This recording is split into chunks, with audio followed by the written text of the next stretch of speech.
Bonjour à tous, bienvenue sur cette vidéo d'analyse du générique du Seigneur des Anneaux, les Anneaux de pouvoir. Alors, j'ai lu énormément de choses sur internet, des gens qui ont compris comme moi de quoi il s'agissait, et d'autres qui ne comprennent pas ce générique, qui le trouvent moche, nul, sans intérêt, voilà. Donc, il y a vraiment deux camps de gens qui ne comprennent pas ces génériques. Je parle pas du tout de la musique en elle-même, la musique donc d'Howard Shore.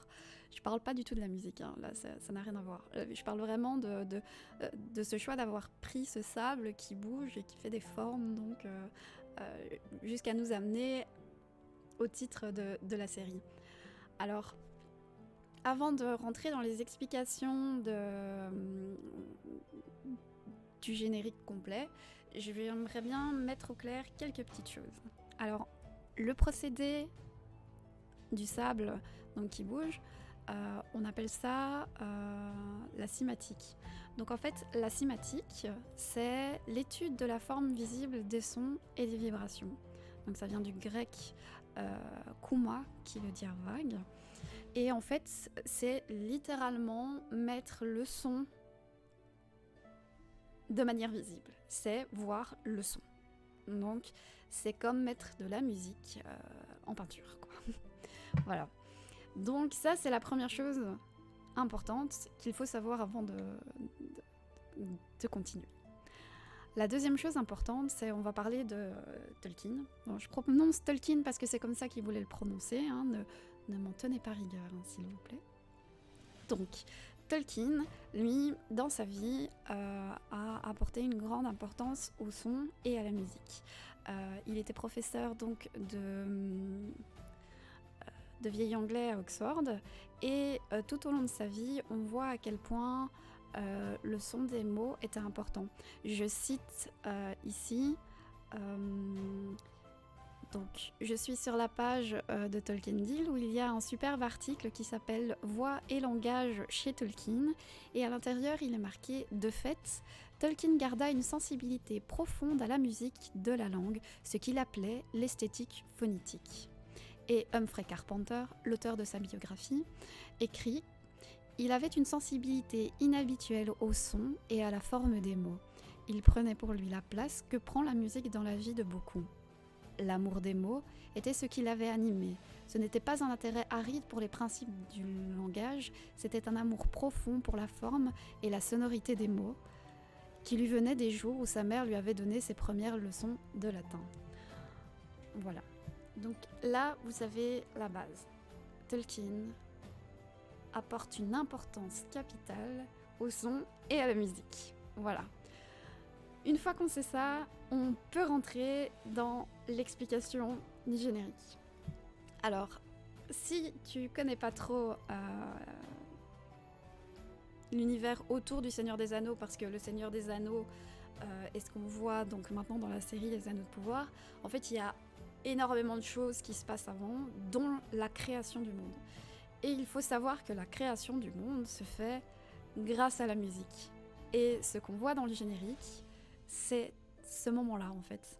On voit la création du monde, les grands événements de la création du monde, mis donc en visuel. Et je vais t'expliquer ça tout de suite. Et avant d'y aller, je fais la petite pub du Silmarillion. Tout est écrit là-dedans. Donc la création du monde, on commence par là. Et je vais lire un passage. Donc en fait, la création du monde, c'est ce qu'on appelle l'Einulindale. C'est la traduction, la musique des Ainur. Donc en fait, les Ainur, ce sont toutes les divinités autour du grand Dieu unique qui vont se mettre à chanter avec lui pour créer l'univers. Voilà. Mais je te lis tout ça. Donc, l'Einulindale, la musique des Ainur. Il y avait Eru, l'unique, qu'en Arda, l'on nomme Ilúvatar, et il créa d'abord les Ainur, les saints, qui procédaient de sa pensée. Et ils étaient avec lui avant que rien d'autre ne fût créé. Et il parla... Pardon. Et il leur parla, leur exposant des thèmes musicaux Puis ils chantèrent devant lui, et il se réjouit. Mais longtemps, ils ne chantèrent qu'un seul à la fois, ou quelques-uns ensemble, tandis que les autres prêtaient l'oreille, car chacun ne comprenait que cette part de l'esprit d'Iluvatar dont il était issu, et tous n'accédaient que lentement à l'intelligence de leur frère.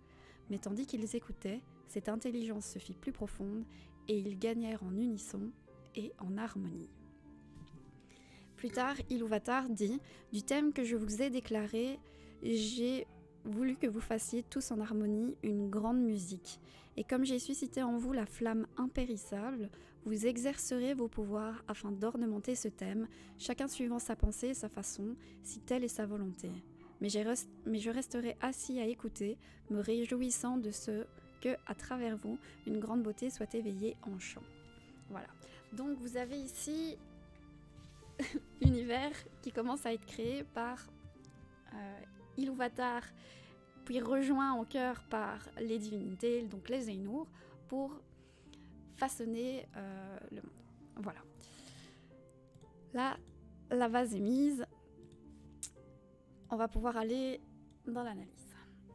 Donc en fait, ça commence par ce sable que vous voyez avancer. On voit 2 formes ici. Et hop là, ici, on a 9 ronds, 9 cercles. Alors directement, vu que ça parle des anneaux de pouvoir, on pense aux 9 anneaux des hommes, des 9 anneaux de pouvoir donnés aux hommes qui les ont transformés en Nazgûl, Nazgûl, comme vous préférez.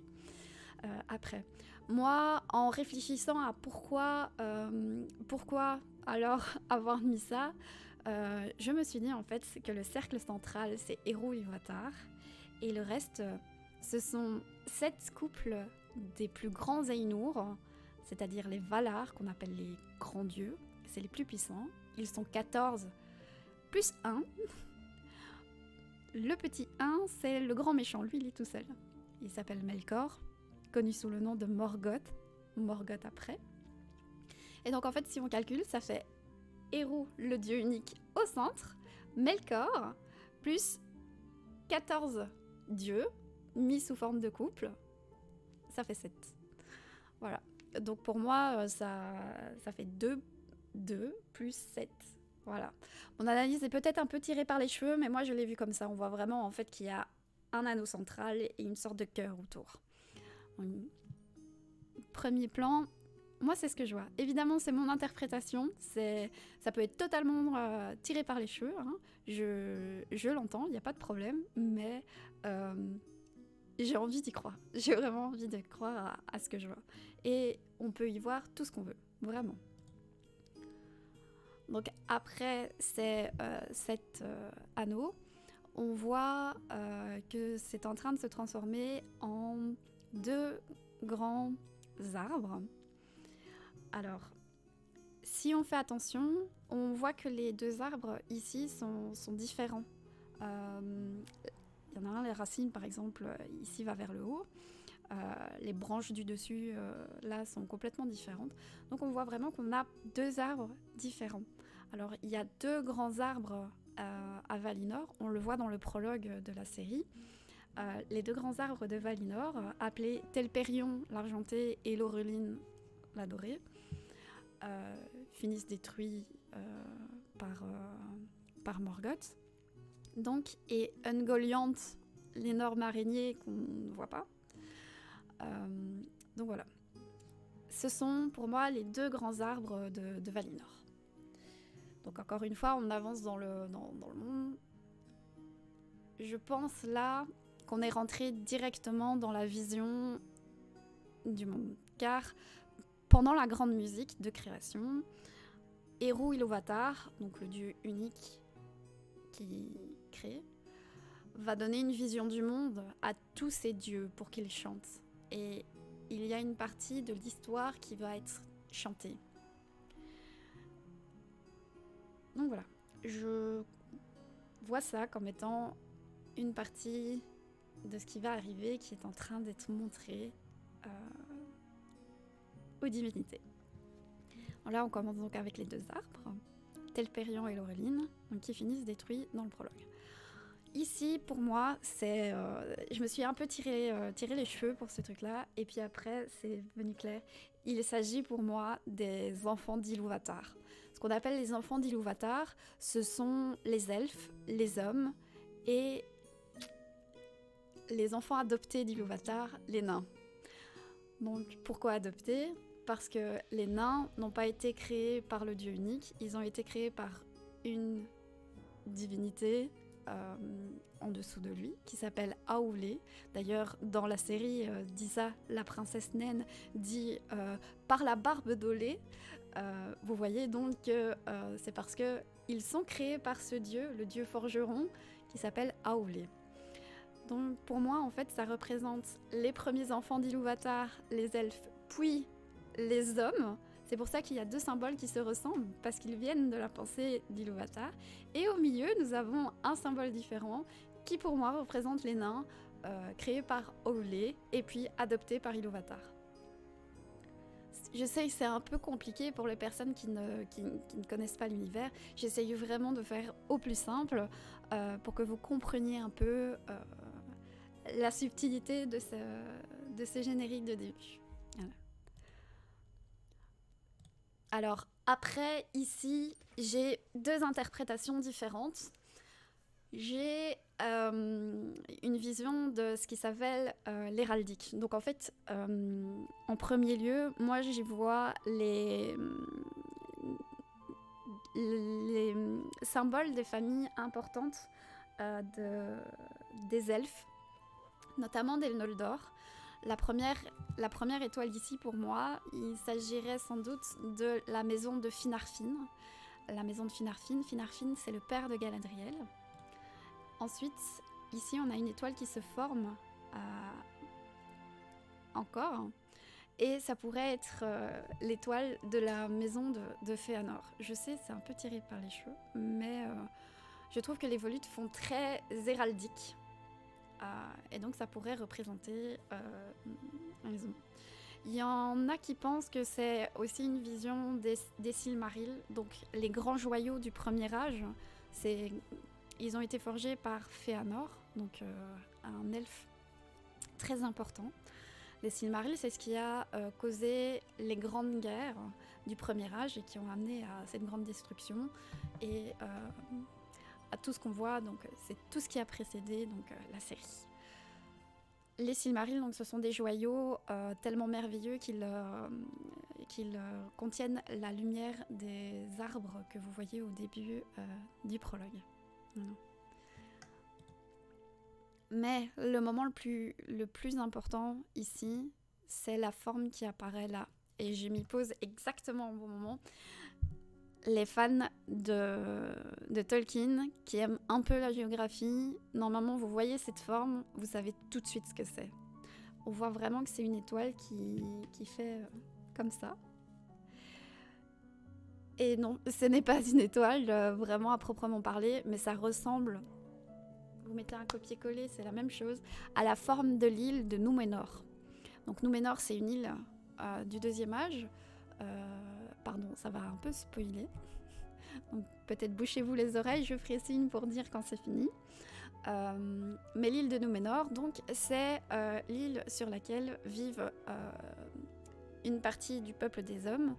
Et c'est là que vivent donc les hommes qui ont aidé à la chute de Morgoth. Ils ont été récompensés pour leur aide avec cette île qui est en forme d'étoile. Voilà. Donc là, moi, quand j'ai vu l'ombre, je me suis dit, mais c'est Númenor en fait. Voilà. Incroyable. Je trouve ça incroyable. Okay. Après ça, on passe à ce symbole, je crois qu'on appelle ça un triskel. Pour moi, ça représente les Silmarils. Le triskel est fort lié aux éléments. Les Silmarils sont souvent aussi liés aux éléments. La fin des Silmarils est liée aux éléments. Ils sont liés à l'eau, à l'air, à la terre. Donc pour moi, c'est d'une clarté incroyable que ce symbole fait référence aux 3 joyaux forgés par Fëanor. Voilà. Ici, on voit qu'il y a une certaine harmonie, et puis ça tremble et ça se sépare. Soit c'est parce que les peuples elfes, il commence à y avoir une dissonance dans les peuples elfes, dans l'histoire du monde. À un moment, donc, avant le Premier Âge, les elfes vont ce qu'on appelle faire un massacre fratricide, connu donc sous le massacre d'Alqualondé. Et là, c'est le premier moment où les elfes, qui étaient censés donc vivre en harmonie auprès des dieux, vrillent un peu. Est-ce que ça représente ce moment-là possible? Ça peut aussi montrer vraiment la différence entre les continents. En fait, vraiment, on montre où la Terre du Milieu pouvait à ce moment-là être unie. Là, finalement, elle est séparée, mais je penche vraiment sur ma théorie des peuples elfes qui commencent à se séparer. Ensuite, là, je ne sais pas trop ce que ça pourrait représenter. Peut-être des moments importants. On voit qu'il y a des ronds et puis en fait ça fait donc des liens qui se brisent. Totalement possible. Et là on passe au moment le plus important, c'est l'arrivée de Morgoth, donc Melkor. Dans la création du monde, à un moment, pendant que toutes les divinités chantent, il va y avoir Melkor qui va vouloir faire son propre chant. Donc en fait, il va commencer à faire de la musique et qui n'est pas du tout en harmonie avec ce qui est chanté. C'est les premières traces de corruption dans le monde d'Arda. Donc ça c'est une représentation donc de Melkor et sa musique qui commence on va dire à changer un peu cette harmonie qu'il y avait avant. Cette harmonie qu'il y a pendant la création du monde et pendant que le dieu unique est en train de montrer la vision du monde qui s'ouvre devant eux. Voilà, donc le mal arrive. Et ici, je pense qu'on a une représentation des batailles du Beleriand qui, donc les grandes batailles du Premier Âge, qui se terminent par la bataille de la Grande Colère, pendant laquelle donc Melkor, devenu Morgoth, maintenant, est vaincu. Il est mis, en fait, il est retenu prisonnier dans une autre dimension, si vous voulez. Mais il ne peut pas mourir. Et pourquoi je pense ça? Parce que nous avons une forme de montagne à 3 pics. Et là, ça fait peut-être ting dans votre tête. La montagne à 3 pics est super importante parce que pendant la bataille de la Grande Colère, on a le plus grand dragon que vous ne verrez jamais dans l'univers, qui s'appelle Ankalagon, le noir, qui va en fait sortir pour aider Morgoth et il va aussi mourir. Donc, super, hein, le plus grand dragon du monde, il sort pour une bataille, il meurt pendant cette bataille. Voilà. Et en fait, quand il va tomber sur les 3 pics de la montagne du Tangorodrim. Et cette montagne, donc, a 3 pics. Et c'est exactement ce que... Voilà, une montagne à 3 pics. Voilà. Ça, c'est encore mon analyse. Donc on en vient donc à la fin du Beleriand. Morgoth, donc normalement dans l'histoire, est détruit. Enfin détruit, vaincu, prisonnier hors du monde. Et là, on passe à ce qui est le plus intéressant. Un œil. C'est un œil. Là, c'est pour marquer que c'est Sauron, donc Sauron, si vous préférez, qui reprend le flambeau de son maître. Donc Sauron est le lieutenant de Morgoth pendant tout ce qui se passe avant. Et avec l'absence de Morgoth, c'est lui qui va donc reprendre, on va dire, ce mal en terre du milieu. Il est représenté donc par un œil et par un énorme anneau donc au centre. Un bel anneau bien doré. Voilà. Donc pour moi, ça représente vraiment Sauron qui donne son importance en fait ici. Je suis la principale menace de la Terre du Milieu et je vois tout. Voilà.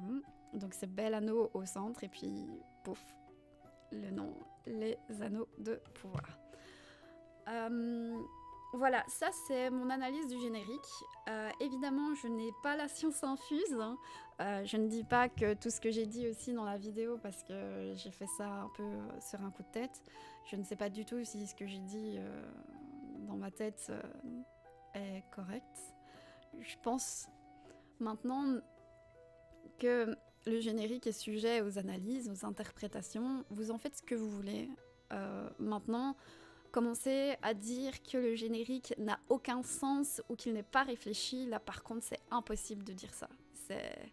Quand je vous ai montré le fait que le sable soit la représentation donc, visuelle de son, qu'on connaît l'importance du son et de la musique dans l'univers de Tolkien, qu'on connaît le chant des Ainur, donc l'Inulindale qui a servi à la création du monde, donc tout passe par le son, par la musique, eh ben, impossible de dire que ça n'a aucun sens ou que c'est nul. Voilà. Donc j'espère avoir pu donner des informations à certains et que vous apprécierez cette vidéo. Voilà, n'hésitez pas à mettre dans les commentaires si vous avez d'autres analyses ou si vous n'êtes pas d'accord avec moi ou si vous rejoignez certains points que j'ai dit. C'est ma toute première vidéo sur YouTube.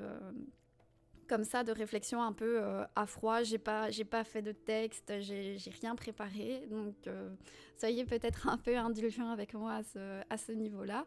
Mais si ça vous a plu, n'hésitez pas aussi à me le dire. Hein. Ça me ferait plaisir. Voilà. Je vous souhaite à tous une belle journée et surtout une belle découverte de la série. Et profitez de ce retour en Terre du Milieu.